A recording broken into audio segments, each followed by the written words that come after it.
Bom dia, pessoal.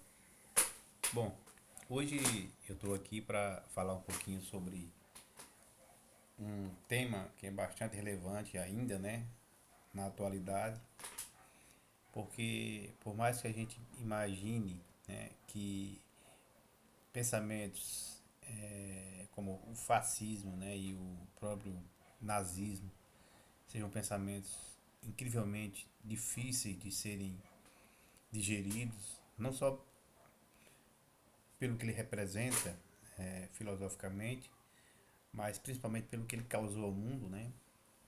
Hoje eu vim aqui falar sobre principalmente o que é que o fascismo, né, tem trazido para a humanidade nos dias atuais. Ou seja, esse fantasma que pareceu estar extinto desde o final da Segunda Guerra Mundial, parece que voltou, né, com toda a força, maquiado, né, travestido por um pensamento neopentecostal que tem provocado muitos problemas para a humanidade. Então, assim, o que o fascismo tem como lema, né, é exatamente o mesmo que tinha na Segunda Guerra Mundial, né? Aquela coisa das três palavrinhas, né, Deus, pátria e família, que a gente tanto acha legal. É claro, isso é bonito. Deus, a humanidade tem essa visão, né, teocêntrica do mundo, então a gente precisa de um Deus para justificar a nossa existência, né? A pátria, né, o lugar onde nós vivemos, né, a nossa terra, o nosso nicho de história existencial, né, e que estão contidos todos os elementos simbólicos e reais dessa existência, né? E a família, né, que é o nosso alicerce, que é o princípio da nossa existência, né? A justificativa, né, do nosso existir, né?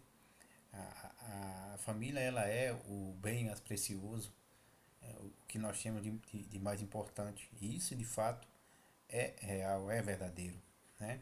Então o fascismo ele se apoia nessas desse tripé, né?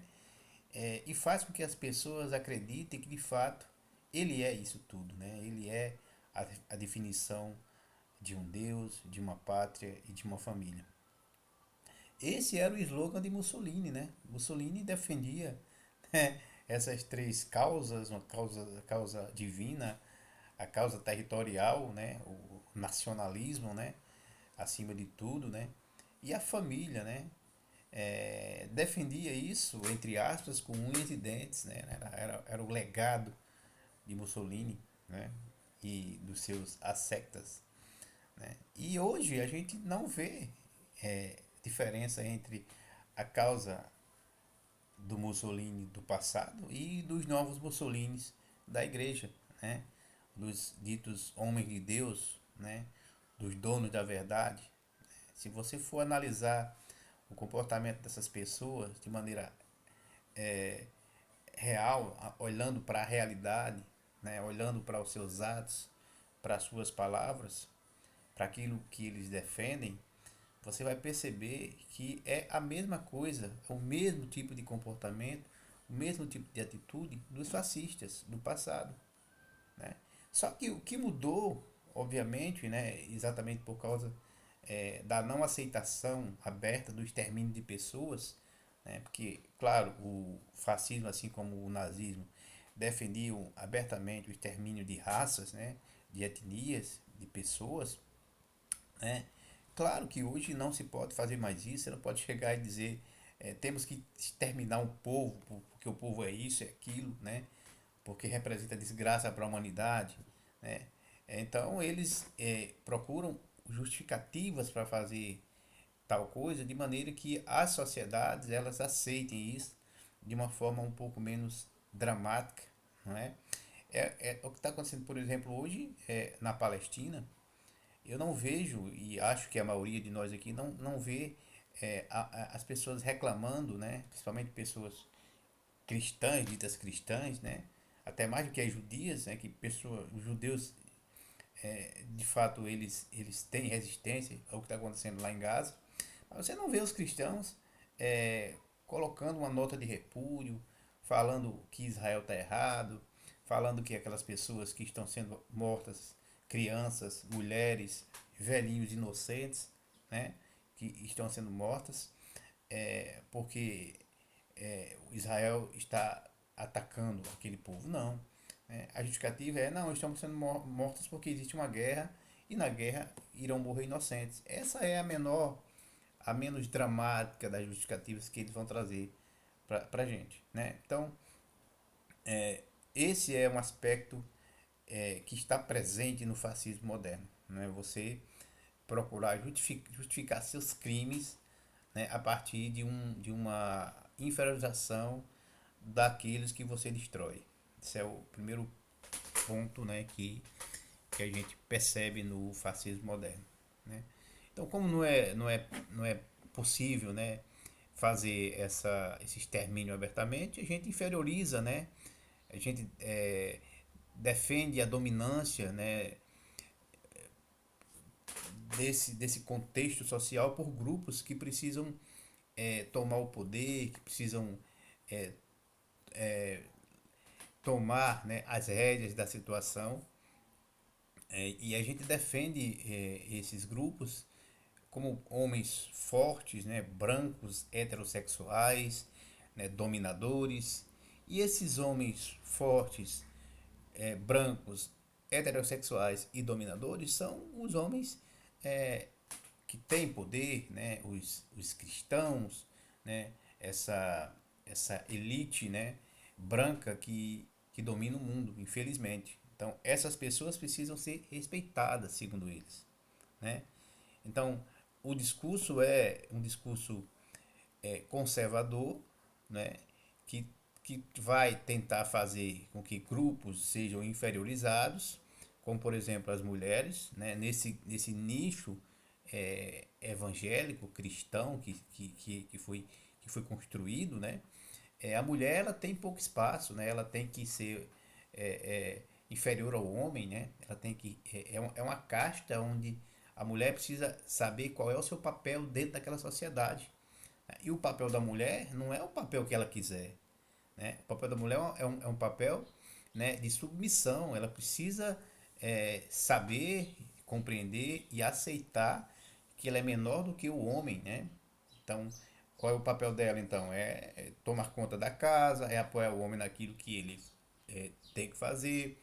Ela é a causa do sucesso desse homem, porque se esse homem por acaso fracassar, né, a mulher é a culpada, não é ele, certo?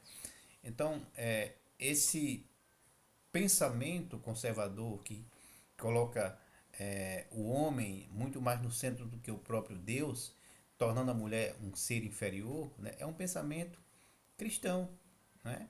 E essa mesma vertente de inferiorizar a mulher, ela se expande para outros grupos, né? É por isso que existe hoje, né, etnias do mundo que estão sendo destruídas, né? Porque são raças inferiores, né? E essas raças inferiores, elas são inferiores por quê?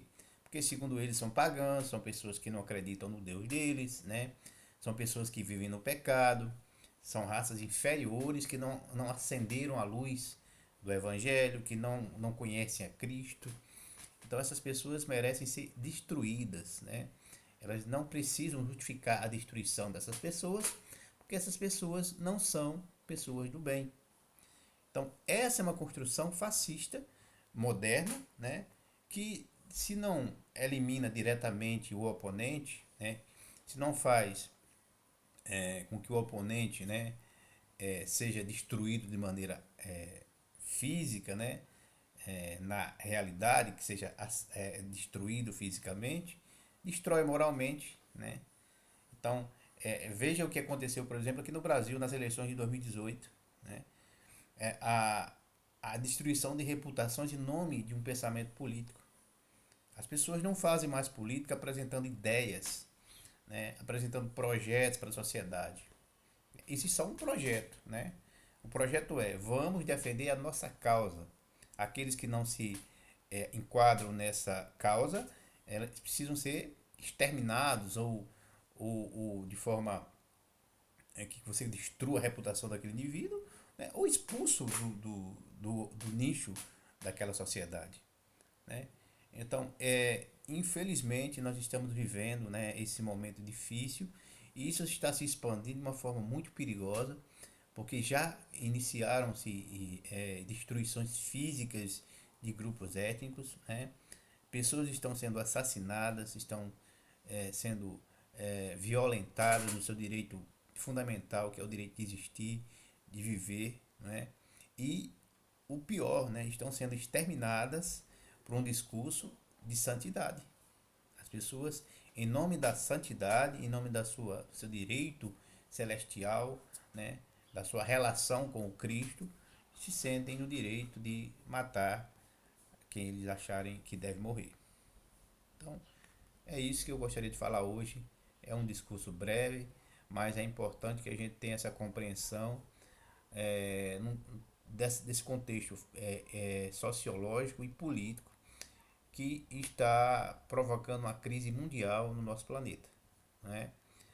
Existem nações que infelizmente estão em decadência, como os Estados Unidos, né? O próprio Estado de Israel, e essa decadência ela é visível e o desespero, né, está fazendo aflorar de forma muito nítida, né, a verdadeira alma dessas nações. Né? São nações que viveram desde a sua existência destruindo outros povos, né, submetendo esses povos a seu bel prazer, explorando, né, esses povos, como os Estados Unidos fizeram com a América Latina durante muitos anos, dando golpe de Estado quando, quando foi necessário, quando era do interesse deles. Né? E isso existem vários exemplos aqui na América Latina, inclusive o Brasil é um exemplo. Né? O golpe de 64 foi um golpe orquestrado, né, pelos americanos. Se não fossem os americanos, não teria tido esse golpe aqui no Brasil. Outros países como Chile, né, como a própria Venezuela está passando durante já muito tempo, né, por embargos que fazem com que o país não cresça, não se desenvolva. Né? Enfim, são vários exemplos no mundo que a gente precisa lembrar. E antes de falar alguma coisa sobre essas questões, precisa estudar, né, e tentar compreender realmente o que é que está acontecendo no mundo. Eu tenho uma pessoa aqui que infelizmente me decepcionou bastante, uma professora que conviveu comigo no passado quando trabalhava na mesma escola, e ela se tornou uma extremista, né, uma pessoa realmente difícil de lidar, né, que não dá para mim entender como é uma pessoa que é formada em história, né, que tem uma vida acadêmica, que estudou bastante sobre vários contextos históricos, né, de determinados povos, de vários povos no mundo, não compreender o que é que está acontecendo na geopolítica do mundo. Então, estou fazendo esse vídeo aqui exatamente para esclarecer aqueles que, porventura, têm dificuldade cognitiva de entender o que é que está acontecendo. Né? O mundo ele está passando por uma crise perigosíssima e o Brasil é um dos países que, por mais que a gente imagine que não, tem papel central nessa crise. Né? Nós somos os maiores produtores de grãos do mundo, alimentamos o mundo, isso é bom até certo ponto, mas isso pode se tornar o nosso fiasco se realmente for desencadeada uma terceira guerra mundial, porque nós iremos ser explorados pelo mundo todo por causa dessa capacidade que nós temos de produzir alimento. Né? E é preciso a gente estar de olho, é preciso a gente compreender como é que a política no Brasil está funcionando, é preciso a gente ter essa consciência de que o foco central na política brasileira está no Senado.